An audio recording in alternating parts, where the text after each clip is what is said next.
Hi friends, ನಾನು ನಿಮ್ಮ ಕವಿತಾ ನಾರಾಯಣ ಸ್ವಾಮಿ. ಬಂದು ಶಾವಿಗೆ ಪಾಯಸ ಮಾಡ್ತಾ ಇದ್ದೀರಿ. ಅದ್ರಿಗೆ ಬೇಕಾಗಿರೋ ಇಂಗ್ರೀಡಿಯೆಂಟ್ಸು: ಹಾಲು ಅರ್ಧ ಲೀಟರ್ ತೊಗೊಂಡಿದ್ದೀರಿ, 1.5 ಕಪ್ ಆಗೋಷ್ಟು ಶಾವಿಗೆ ತೊಗೊಂಡಿದ್ದೀರಿ, ಅದೇ ಕಪ್ಪಲ್ಲಿ 1 ಕಪ್ ಆಗೋಷ್ಟು ಸಕ್ಕರೆ ತೊಗೊಂಡಿದ್ದೀರಿ. ಬೇಕಾದರೆ ಸ್ವಲ್ಪ ನೀವು ಹಾಕ್ಕೊಳ್ಳಿ. ಬಾದಾಮಿ, ಗೋಡಂಬಿ ತೊಗೊಂಡಿದ್ದೀರಿ, ದ್ರಾಕ್ಷಿ, ಒಂದು 4 ಸ್ಪೂನ್ ಆಗೋಷ್ಟು ತುಪ್ಪ ತೊಗೊಂಡಿದ್ದೀರಿ, ಹೂವು ತೊಗೊಂಡಿದ್ದೀರಿ, ಏಲಕ್ಕಿ, ಬಾದಾಮಿ ಪೌಡ್ರ್ ತೊಗೊಂಡಿದ್ದೀರಿ, ಒಂದು ಚಿಟಿಕೆ ಆಗೋಷ್ಟು ಕೇಸರಿ ಪೌಡ್ರ್ ತೊಗೊತಾ ಇದ್ದೀರಿ. ನೋಡಿ, ಗ್ಯಾಸ್ ಮೇಲೆ ಒಂದು ಪಾತ್ರೆ ಇಟ್ಕೊಂಡು ಅದರೊಳಗಡೆ ಹಾಲು ಹಾಕ್ಕೊತಾ ಇದ್ದೀನಿ. ಒಂದು ಬೌಲ್ ಆಗೋಷ್ಟು.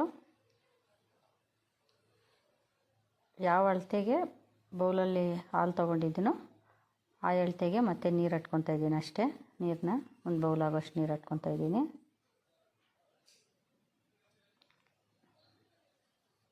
ನೋಡಿ, ಕಾಯೋದಕ್ಕೆ ಇಡ್ತಾ ಇದ್ದೀನಿ ಪಕ್ಕಕ್ಕೆ. ಈಗ ಇನ್ನೊಂದು ಕಡೆ ಹಾಲು ಕಾಯೋದಕ್ಕೆ ಇಟ್ಬಿಟ್ಟು ಇನ್ನೊಂದು ಕಡೆ ಬಾಣಲಿ ಇಟ್ಕೊಂಡು ಒಂದು ಅರ್ಧ ಆಗೋಷ್ಟು ಹಾಕ್ಕೊತಾ ಇದ್ದೀನಿ ಶಾವಿಗೆ ಒಂದೇ ಸರಿ. ನೋಡಿ, ಒಂದು ಅರ್ಧ ಆಗೋಷ್ಟು ಹಾಕ್ಕೊಂಡಿದ್ದೀನಿ. ನೀಟಾಗಿ ಹುರ್ಕೊಳ್ಳಿ, ಬ್ರೌನ್ ಕಲರ್ ಬರೋವರೆಗೂ. ಈಗ ಒಂದು ಅರ್ಧ ಸ್ಪೂನ್ ಆಗೋಷ್ಟು ತುಪ್ಪ ಹಾಕ್ಕೊತಾ ಇದ್ದೀನಿ. ತುಪ್ಪ ತಿಂದಿದ್ದವರು ಎಣ್ಣೆ ಹಾಕ್ಕೊಂಡು ಹುರ್ಕೊಳ್ಳಿ.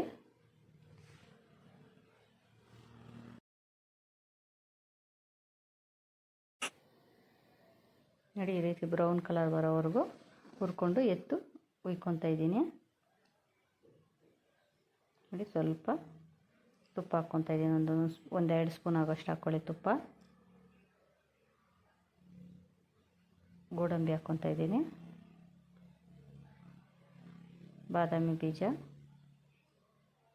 ಸ್ವಲ್ಪ ಬ್ರೌನ್ ಕಲರ್ ಆದಮೇಲೆ ಒಂದು ಸ್ವಲ್ಪ ತುರ್ಕೊಳ್ಳಿ, ಬ್ರೌನ್ ಕಲರ್ ಆಗೋವರೆಗೂ. ಈಗ ದ್ರಾಕ್ಷಿ ಹಾಕ್ಕೊತಾ ಇದ್ದೀನಿ.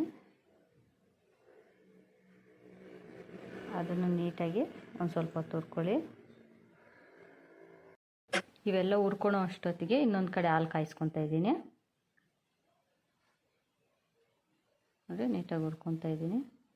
ಈಗ ಹಾಲು ಕಾದಿದೆ. ಚೆನ್ನಾಗಿ ಕಾಯಿಸ್ಕೊಳ್ಳಿ. ಒಂದು 10ರಿಂದ 15 ನಿಮಿಷ ಕಾಯಿಸ್ಕೊಳ್ಳಿ. ಈಗ ಸಕ್ಕರೆ ಹಾಕ್ಕೊತಾ ಇದ್ದೀನಿ.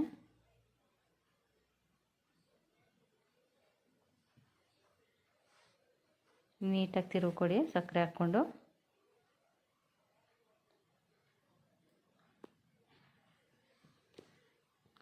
ಈಗ ಶಾವಿಗೆ ಹಾಕ್ಕೊತಾ ಇದ್ದೀನಿ.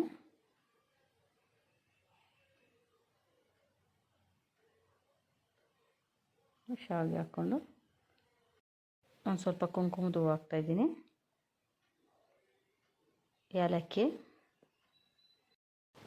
ನೋಡಿ ಬಾದಾಮಿ ಪೌಡ್ರ್ ಹಾಕ್ತಾಯಿದ್ದೀನಿ,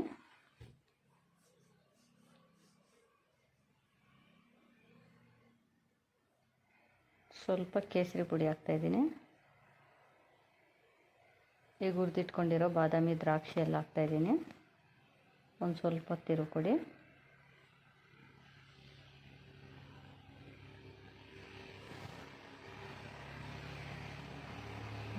ನೀಟಾಗಿ ತಿರುಗಿಕೊಡಿ. ಈಗ ತುಪ್ಪ ಹಾಕ್ಕೊತಾ ಇದ್ದೀನಿ. ಒಂದು 2-3 ಸ್ಪೂನ್ ಆಗೋಷ್ಟು ಹಾಕ್ಕೊತಾ ಇದ್ದೀನಿ.